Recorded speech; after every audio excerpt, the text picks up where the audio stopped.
देश भर में 2024 में होने वाले लोकसभा के आम चुनावों की तारीखों का ऐलान अब होने ही वाला है, क्योंकि देश भर में अब चुनाव की तैयारियां भी जोरों शोरों से नजर आने लगी हैं। और बताया जा रहा है कि 16 मार्च को दोपहर 3 बजे मुख्य निर्वाचन आयुक्त इस बात को लेकर बैठक करने वाले हैं और चुनावों की तारीखों का ऐलान करने वाले हैं। तो सबसे पहले आपको बता देते हैं कि जैसे ही चुनाव आयोग 2024 में होने वाले लोकसभा चुनावों की तारीखों का ऐलान करेगा, उसके बाद से ही देश भर में आदर्श आचार संहिता लागू हो जाएगी। अब आप सोच रहे होंगे कि आदर्श आचार संहिता लागू होने के बाद क्या बदलाव आते हैं, तो इसके बारे में ही आज हम आपको मुख्य रूप से बताने वाले हैं। तो सबसे पहले जान लीजिए कि कहा जाता है कि जब देश में सरकारें चलती हैं तो सारी ताकत और पावर और कार्य करने की क्षमता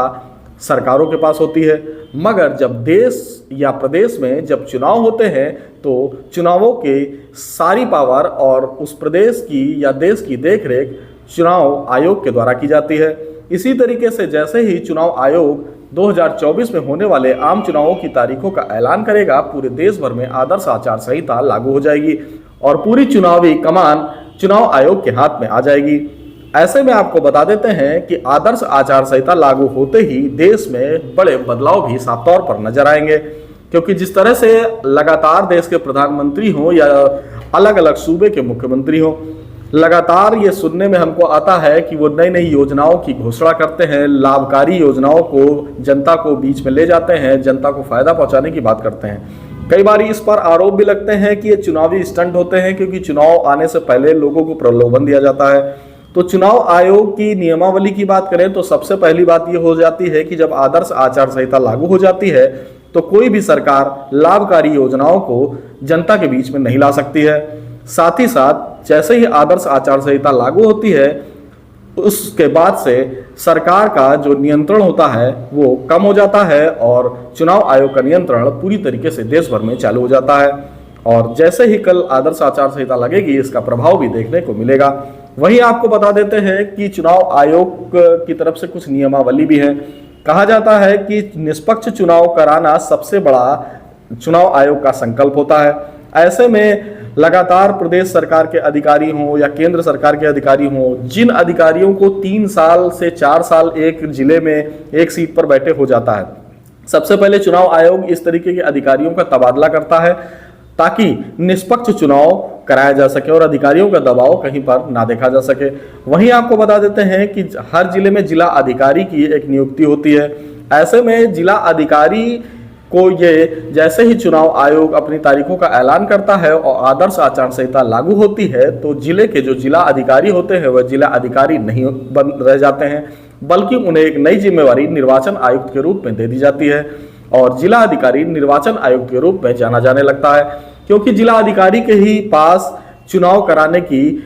पूरी ताकत होती है और निष्पक्ष चुनाव कराने की जिम्मेवारी भी। ऐसे में सबसे बड़ी बात यह है कि अगर आपके भी जिले में लंबे समय से जो जिला अधिकारी या बड़े बड़े अधिकारी टिके हुए हैं तो उनका तबादला होना भी निश्चित होता है, यदि वह 4 साल अपना समय या 3 साल बिता चुके हैं। वहीं आपको दूसरी भी बात बता देते हैं कि यदि जैसे ही चुनावों की तारीखों का ऐलान होता है, उसके बाद सभी राजनीतिक दल लाभकारी होल्डिंग पोस्टर, बैनर और लुभावने अवसर जनता के बीच में लेकर नहीं जा सकते हैं। अगर ऐसा कोई भी राजनीतिक दल करता है तो ये चुनाव आदर्श आचार संहिता का उल्लंघन माना जाता है। वहीं आपको बता देते हैं कि लोकसभा में जो होने वाले चुनाव है, उनकी तारीखों का ऐलान होने के बाद देश भर में पुलिस प्रशासन हो या लगातार जो भी चुनाव आयोग की टीमें गठित की जाएंगी, स्टैटिक मजिस्ट्रेट लगाए जाएंगे, वो भी पूरी तरीके से सक्रिय नजर आएंगे। सबसे बड़ी बात यह होती है कि निष्पक्ष चुनाव कराने के लिए जो राजनीतिक पार्टियों का जो चंदे का आदान प्रदान होता है, पैसे का लेन देन होता है, उस पर सबसे कड़ी निगाह रखनी होती है और वही सबसे बड़ी चुनौती भी साफ तौर पर देखी जा सकती है। ऐसे में आपको अगर आप अपने घर से कोई पैसा लेकर जाते हैं तो उसकी रसीदें लेकर जाएं। अगर आपको एक सूबे से, एक प्रदेश से या एक जिले से अगर आप कहीं बाहर जा रहे हैं और आपको धन की ज़रूरत है, आप कहीं अस्पताल जा रहे हैं, तो अगर आप जो पैसा लेकर जा रहे हैं उसके ट्रांजैक्शन की आपके पास लिस्ट होनी चाहिए। यदि आप ट्रांजैक्शन पैसा अगर लेकर जा रहे हैं वो नहीं दिखा पाते हैं तो चुनाव आयोग की जो टीमें होती हैं, अगर वो जांच में आपको पकड़ लेती हैं तो आपके पैसे को जब्त कर लिया जाएगा। ये पैसा आपका कोई जब्त नहीं किया जाता, बल्कि कुछ समय के लिए संरक्षित कर लिया जाता है और यदि आप इस पैसे को जनता अधिकारियों के पास जाकर बता देते हैं कि आपका पैसा जो है ये यहाँ से लाए थे और इस उपयोग में ले जा रहे थे, तो पैसा आपको रिलीज कर दिया जाता है।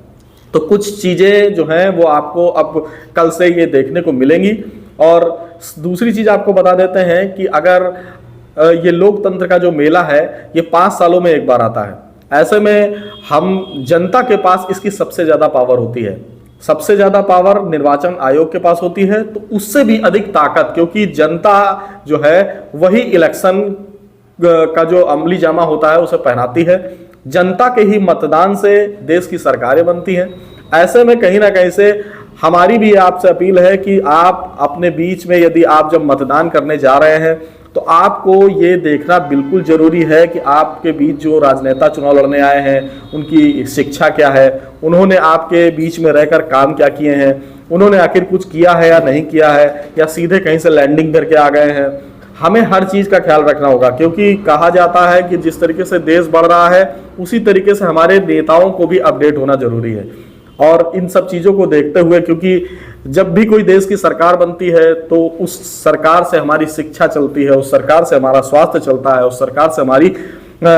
जो सुरक्षा होती है उसका जिम्मेवारी होती है। अब फैसला जनता के हाथ में है, और कल से देश भर में जो आदर्श आचार संहिता लागू हो रही है उसकी कुछ चीजें हमने मुख्य रूप से आपको बताई हैं कि कल के बाद आपको क्या देश में बदलाव देखने को मिलेंगे। हमारे द्वारा दी गई जानकारी आपको कैसी लगी, हमारे कमेंट्स बॉक्स में जरूर बताएं। जय हिंद, जय भारत।